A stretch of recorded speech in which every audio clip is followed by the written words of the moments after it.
प्रसार भारती अभिलेखागार की प्रस्तुति सदाबहार सुनहरे दौर का अनमोल खजाना।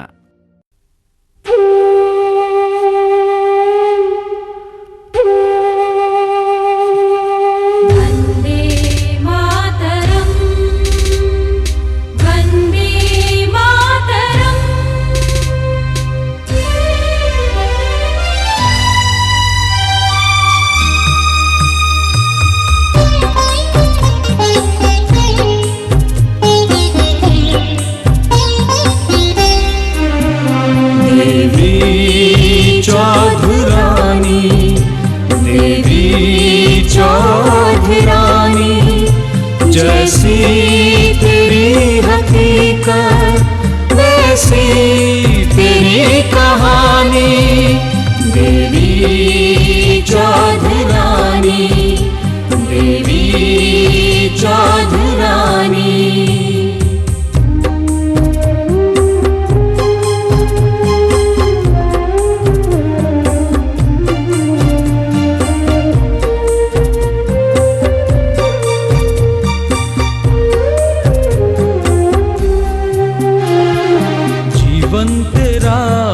जैसे जल पर मचलती ज्वाला, संघर्ष ने जपी है सांसों की तेरी माला। कभी आग बन गई तू, कभी बन गई तू पानी, देवी चौधरानी, देवी चौधरानी, देवी चौधरानी।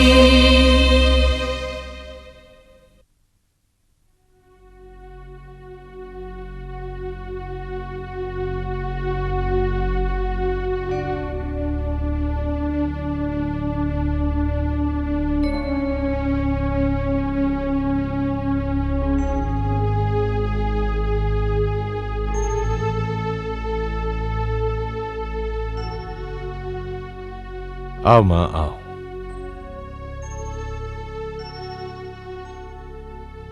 ये लो माँ, जितना अनाज तुम्हें यहां से चाहिए ले लो।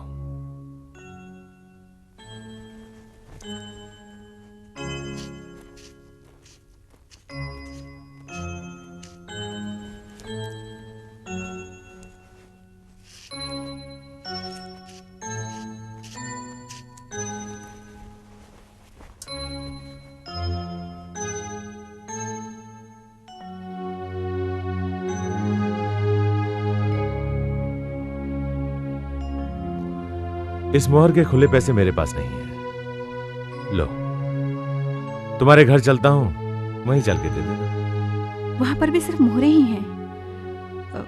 मेरा मतलब है मुझे कपड़े तो लेने ही हैं, बाजार तो जाना ही पड़ेगा।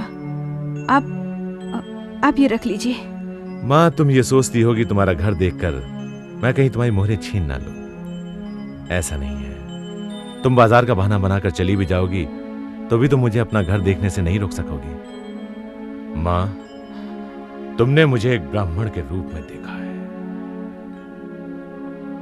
मैं सरदार डाकू भवानी ठाकुर हूं, जिसके नाम से सारी वीरेंद्र भूमि कांपती है।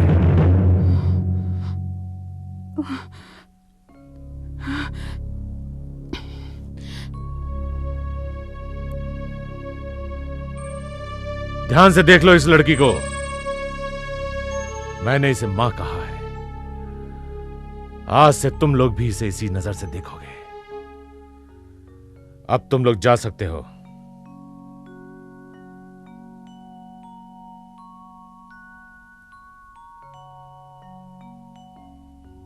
चलिए, मैं आपको अपने घर ले चलती हूँ। चलो।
तुम इतना धन लेकर क्या करोगी?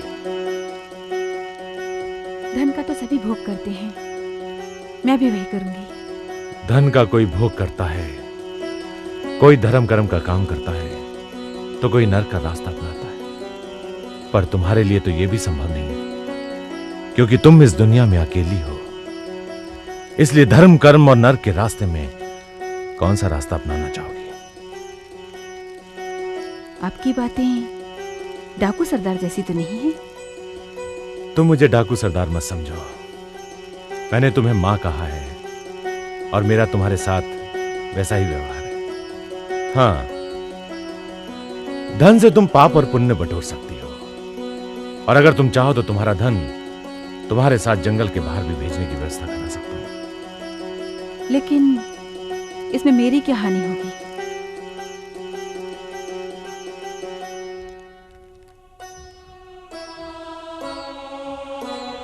क्या इतने धन की रक्षा कर सकोगी? एक तो कच्ची उम्र और ऊपर से ये रंग रूप। डाकुओं के हाथ से बचोगी तो शहरी नर के रास्ते पर ले जाएंगे। तमाम लालसा समाप्त हो जाएगी तो धन भी समाप्त हो जाएगा। उसके बाद तुम्हारे पास एक ही रास्ता बचेगा, और वो रास्ता है पाप का रास्ता। गृहस्थ की बेटी हूं, पाप क्या है मैं नहीं जानती। जन्म से दुखियारी हूं, मुझे तो बस खाने और पहनने के लिए मिल जाए, मेरे लिए वही बहुत है। ये धन आप रख लीजिए, मुझे बस धर्म का वो मार्ग बता दीजिए जहां मुट्ठी भर अन्न मिल जाए।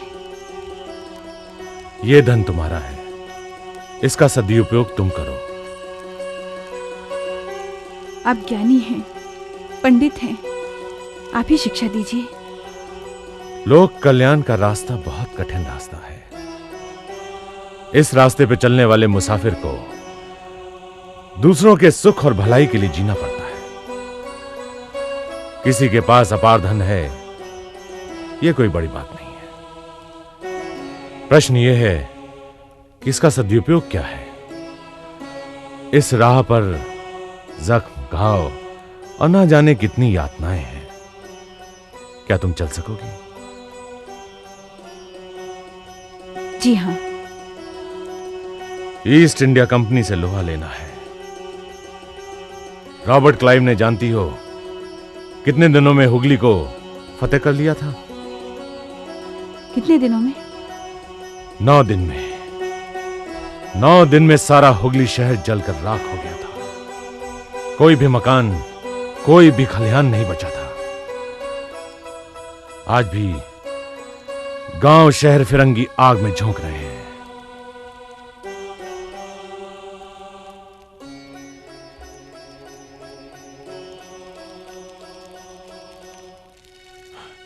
मैं आप ही को खोज रहा था। आप यहां इस खंडहर में? रंगराज, मुझे भी वर्षों से जिसकी तलाश थी, मैंने उसे पा लिया। क्या राजा पा लिया? रंगराज राजा नहीं, रानी पाली। कलकत्ता में वारन हेस्टिंग्स नाम का कोई अंग्रेज राजा होने वाला है। हमें भी रानी कच्चे लोहे के रूप में मिली है। 4-5 साल लग जाएंगे उसे गढ़ने और बनाने में। फिर वही कच्चा लोहा तेज तलवार की शक्ल ले लेगा। ठाकुर, अंग्रेजों ने रंगपुर लूट लिया है, इसीलिए मैं आपकी खोज कर रहा था। जल्दी चलो रंगराज, हमें गांव वालों की मदद करनी है।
ईश्वर,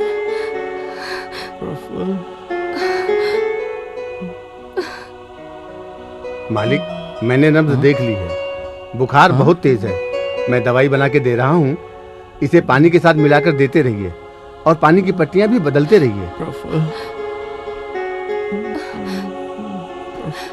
देखो तो सुबह से शाम तक सिर्फ प्रफुल्ल प्रफुल्ल करता रहता है। इन तस्वीरों को हटा दो यहाँ से। इन दुष्टों को हटा दो यहाँ से। हटा दो यहाँ से। देखो देखो, अपने पुरखों को दुष्ट बता रहा है। मेरे खेत उजड़ गए, जमीन जायदाद बिक गई, फिर भी मैंने कभी अपने पुरखों को दुष्ट नहीं बताया, बेइज्जत नहीं की।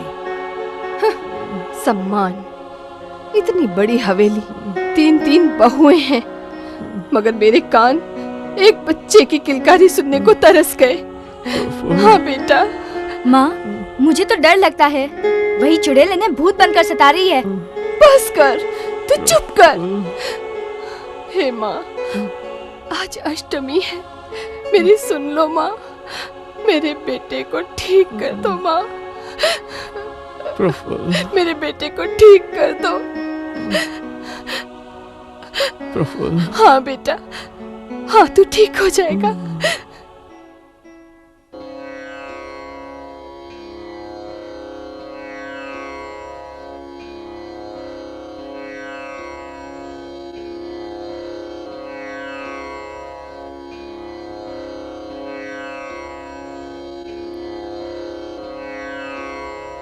बैठो मां।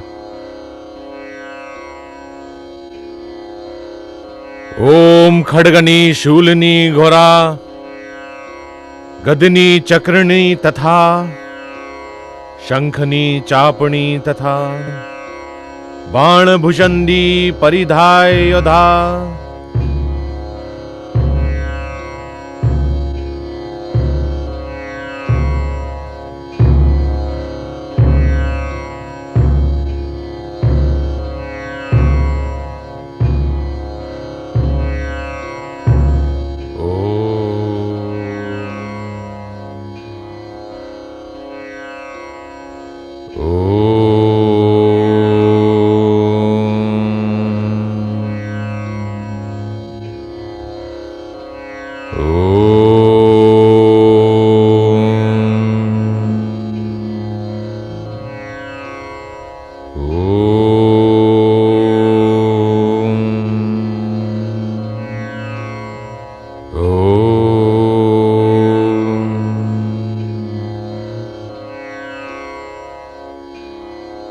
मां,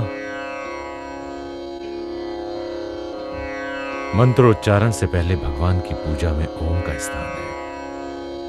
ओम एक ध्वनि है, एक गूंज है। इसमें आंखें बंद करो, होठों को बंद करके जीभ को तालू से लगने दो और भीतर ही भीतर ओंकार का नाद करने लगो।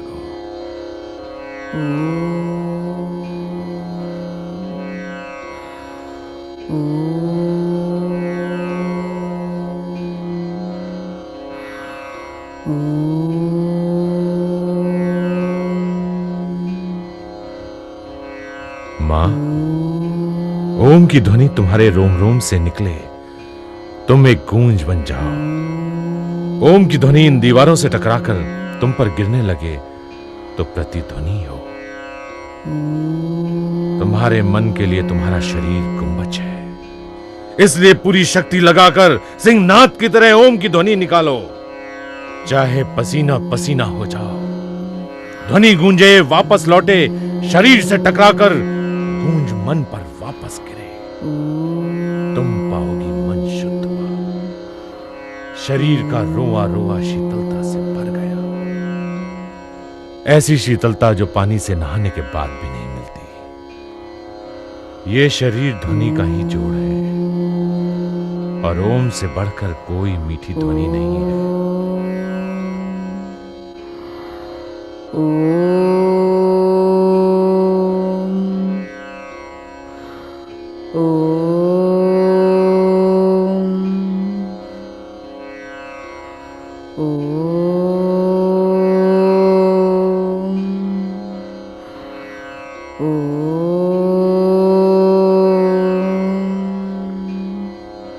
मां, आज से तुम्हारी शिक्षा आरंभ होती है। मेरे 7 श्लोकों का उच्चारण करो।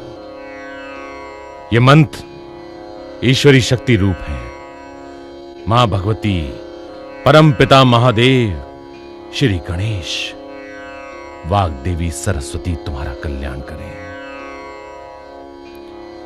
एवमेतद यथातु एवमेतत् यथातु तमात्मानं परमेश्वर तमात्मानं परमेश्वर दृष्टमिच्छामि ते दृष्टमिच्छामि ते रूपमेश्वरं पुरुषोत्तमा रूपमेश्वरं पुरुषोत्तम पश्यामि देवास्तव देवदेहे पश्यामि देवास्तु देवदेहे सर्वांस्तथा भूत विशेष संधान सर्वांश तथा भूत विशेष संधान ब्रह्मानवीशम ब्रह्मानवीशम कमलासनस्थ कमलासनस्थ मृषिंश्च मृषिंश्च सर्वानुगाश्च दिव्यानम सर्वानुगाश्च दिव्यान।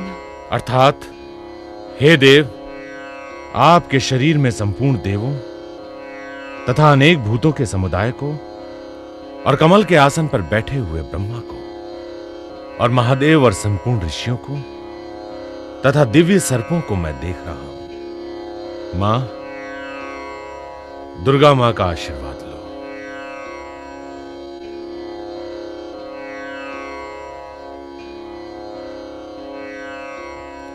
मां, तुम में प्रबल शक्ति है।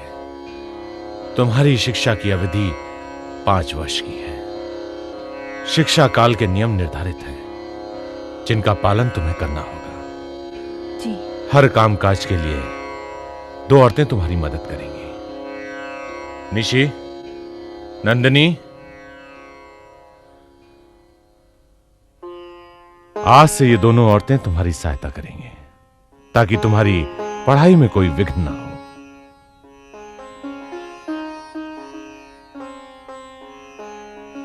यह है तुम्हारा भोजन। मां, जैसा भोजन होगा वैसे ही गुण प्राणी में होंगे। सात्विक भोजन 5 ज्ञानेंद्रियों को संयम में रखता है और उन पर विजय पाता है। सात्विक भोजन वाला शरीर सीमित जीवन में सत्कर्म की ओर बढ़ता है और वही सबसे बड़ा पुण्य है।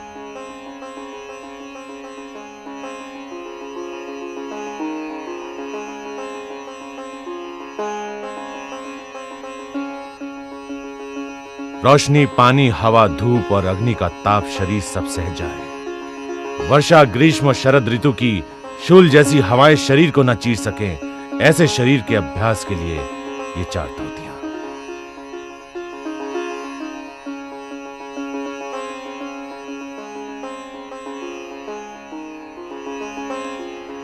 मां, सबसे उत्तम शैया है भूमि, ताकि शरीर भूमि की तरह सख्त होकर चट्टान में परिवर्तित हो जाए और तलवारों के लिए एक ढाल बन जाए।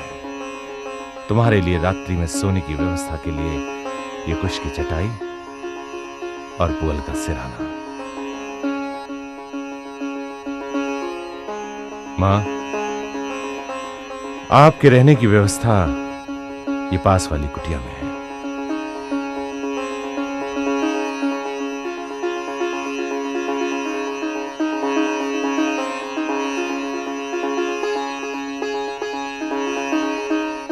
यशस्वी भव। अरे क्या ये लड़की जंगलों की जिंदगी जी सकेगी? कदम कदम पे मुसीबतों का सामना करना पड़ता है। भैया, डाकुओं की रानी बनना कोई आसान बात नहीं है। घुड़सवारी, तलवारबाजी, बंदूक चलाना ये कोई औरतों के बस की बात है। छोड़ो भैया, ये तो थोड़े दिनों में भाग खड़ी होगी। अरे भागने कौन देगा? जिस ठिकाने का पता पाने के लिए अंग्रेजी सरकार पागल कुत्तों की तरह पीछे लगी हो, उसे एक अजनबी के हाथों सौंप दें और इतनी आसानी से जाने दें। लेकिन सरदार ने इस लड़की को चुनकर ठीक नहीं किया।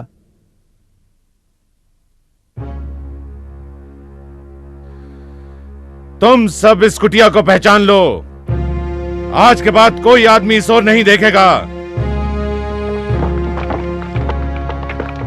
रंगराज जी, आज अमावस्या की रात है। आज मुर्गासा के जमींदार की हमें हिम्मत काट फेंकनी है। हमें उस पर चारों ओर से वार करना है।